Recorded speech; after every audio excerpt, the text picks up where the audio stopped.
indexes and the market being overvalued. And when you look at the indexes, they look crazy. I mean, if you just, I'm not a chart guy, but if you start doing the chart thing, you know, you get the '08, right? It's like a cut in half. And then it just goes like wildfire for the 14 years. Well, the world did become a technological place during that time as well. Much more than, you know, this period where it was like starting to be adopted, and then now it's required to be on a computer 37 hours in every 24-hour day. And then, you know, there was this COVID over here. You can't even see COVID. And then this, look at this. Oh, it just had to come down from there. That was a no-brainer. I was too busy starting a new business. I didn't even realize we went into a super hyper bubble. And then it just came down here. It's not, I mean, it's a slope like this. It's not like, I should be full screen, shouldn't I? Oh God, what happened? Oh yes, much better. Oh, these little cute corrections, right? This is gonna be the big one where it comes all the way down. Maybe, okay? Maybe it's finally time for a ginormous correction where things become proper again. Little House on the Prairie days. What the hell am I looking at? Is this the S&P still? It's 80.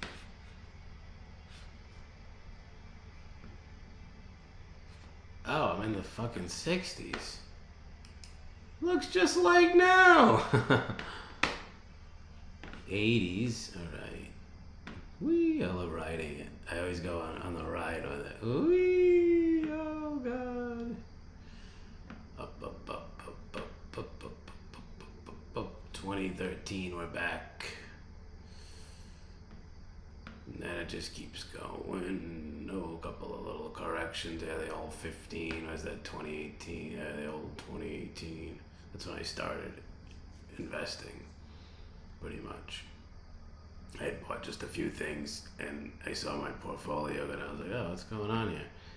And I was like, and then everything started going up. I was like, oh, this is cool. And then everything disappeared in the pandemic. I was like, oh, I have no money in my account. And I put a bunch in and bought retail and food. And I think I got out around here and then started a business and haven't been looking at it. Then we went into a hyper bubble here. And then we had what looks like a reasonable correction, but from such a high, it looks like, oh, it could go lower, like a more of a correction, like down here to, what's this? 3,000 would be a massive correction for the S&P. But the stocks I trade are in a whole different world. If we look at the gap now,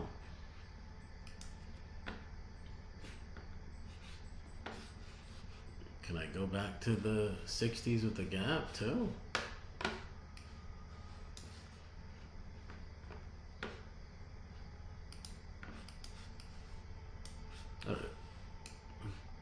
Thought it was older than the 80s.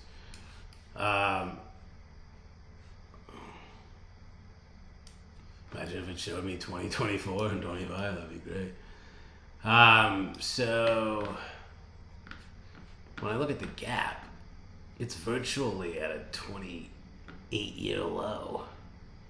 We have to go back to 95, 96 to get as low as we are now, with one small exception, which is completely unrelated to a company's finances or the way it runs a business or the way the economy works. It's just the fear that no one would ever go out shopping again. We would be indoors for life because of the COVID-19 pandemic. It's the only time it went low, a very short period of time that it went lower than it is now, besides going back to 1997. I know it hasn't had a good P&E last year, but normally it is a profitable company. It's had $50 in 99 too. Well, that's when it was really running shit, you know. for the whole Amazon factor. It really suffered in the .com crash. I'm not quite sure why.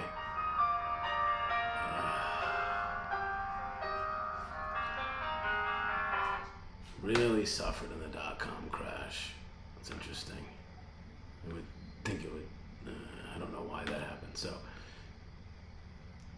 still at a $20 price point over here. 09. Even 09, the Great Recession. It's at $11, higher than it is now, by $2. Here's a real low point for it though. It's still higher than it is now. So am I to believe that Powell's raising of the interest rates, while it may tank these I believe a bit overbloated S&P stocks, and bring them maybe back to a 2-year low or a 1-year low? I mean, they're so fucking high. What's it gonna do to Gap? Is it gonna put Gap at a 40 or 50-year low? Are we going back to like pre-World War II with Gap? It's only a $3 billion company. It only has 90,000 employees in like thousands and thousands of stores. Each store, I think, nets out around, I can't remember, I think it was like $500,000 a store. You go any lower, you got to start thinking about bankruptcy. Is Gap going under? Gap, Old Navy, Athleta going under? I mean, no. To me, we are at a real bottom with Gap. Let's look at another one.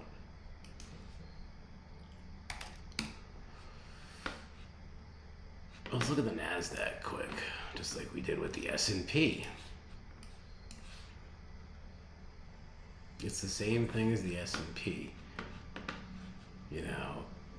2000 crash. I can see why people are predicting a big crash. It really just looks like it just went way up to nowhere land. Where's COVID? Yeah, the little 18. That wasn't so bad, 18. Remember, I had like 40 grand in the market, and it went down to 28, and then it went up to 40 again, and then it went down to like 12 or something here. I was like, this has been fun. And we go up here to, you would think, the 10, 11 makes sense for the Nasdaq, maybe. It didn't get hurt by the pandemic. It got stronger, but then it got hurt by the end of the pandemic. 10, 11 made sense. This rise to 15 is a little insane. It's obviously a lot of Apple, which is a joke to me personally. That's my personal, very, very personal opinion as an Apple user for about, 32 years now. 16, then it cracked back down to 11, which seems to be reasonable. It's a little higher than the pandemic. Maybe it could go a little lower, but again, let's look at a tech stock that isn't in the Nasdaq, that has a whole different perspective, just like Gap that isn't in the S&P 500.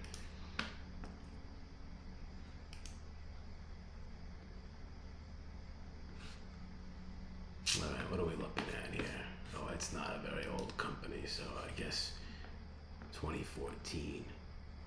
Came out in the 30s, trailed down to the 20s. Was working it, no one was paying attention to it. Everyone was on Amazon shopping. They're like, Wayfair, I don't care about Wayfair. And then it was like, oh, I just got an area rug. Oh, have you heard about Wayfair? People start smacking their hips together. I think I'll go get a vase on Wayfair. Let's go to Wayfair and get a vase. That was like, wow, so 150. Wayfair could be something. Maybe Wayfair is a 15 billion. Maybe it is as half as good as eBay. Is it possible? I think it is. I think it's gonna. No, here it is. Oh, the pandemic. No one's gonna shop online when they're at home. Oh wait, yeah, they are. They are gonna shop online when they're home. Uh-oh, we made a mistake. They're never gonna stop shopping online. It's gonna beat Amazon. it's still under eBay's market. I mean, even at 300, I don't think this is overvalued. If you're talking about a tech growth retail stock, look at Amazon trading at a 5 trillion PE for its first 20 years. I mean, at 340, this is, roughly a 30 billion market cap. It's not insane for a company with this potential, this growth. We don't know what's happening on the inside. We don't know if they got a lazy stoner CEO, but from what they have out there, from what they're putting together, 30 billion market cap is not bubble territory. So while the Nasdaq's in a bubble and Wayfair appears to be in a bubble with it, it really isn't.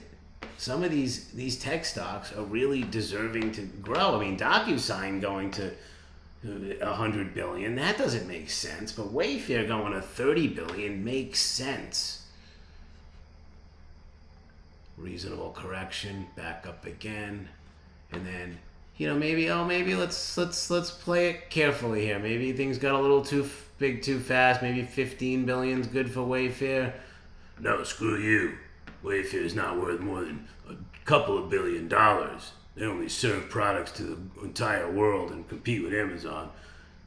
And now what? At 49, are we talking about it going down to, a company size that I could potentially write a check for and buy? Because I would love to be in the area rug business. They got something good. I mean, it's the same thing with Overstock. There's other places to go shopping in the world, and they have it down. They've been doing it a while. Overstock made a good profit last year. They're only going for $1 billion, like a fifth of Wayfair.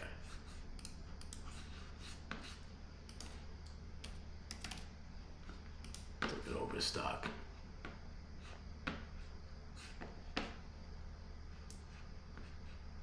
Same kind of routine. Oh, I don't care about them. I'm on Amazon. Amazon's cool. Jeff Bezos is going to outer space. Elon Musk is going with him. They're both going to go to Mars where there's no water, no trees, no nothing. And they're just going to have conversations that nobody can hear. And then it was like, wait a second, they're selling a lot of stuff. I think I'll buy it. Oh wow, this probably had some financial issues. CEO is probably sleeping with a 4-year-old. And then they got a new CEO, and then the pandemic happened, and then I'm just guessing, I don't know what happened. Then it was like, wait a second, this company's worth at least $5 billion, especially during a super Nasdaq bubble, right? I mean, they're a major online retailer. It's turning a profit equivalent to an S&P 500 company. I think they should come up in a little bit with the bubble too. No, the bubble shouldn't have happened. Only Overstock and Wayfair should have went up. These stupid stocks, and Apple's retarded Dash shouldn't have. These are the companies turning a profit. I mean, Apple's a transitory profit. They're bullshitting a profit. There's a big difference. Putting everything on the back burner, all the expenses, so you can show you're a 21p. Even if you are a 21p, the multiple changes when you're at 3 trillion. Now you gotta really bring in cash that's like country-size economies. It just doesn't work. Drops down to 50, and then when the super bubble let out some steam, these stocks just got completely hammered back to their almost their Y2K levels. I mean, 26, we're looking at a market cap of, I think, $1 billion. I mean, I know they have a debt issue. I don't think Wayfair does. I'm not looking at all that at the moment, but I think I made my point.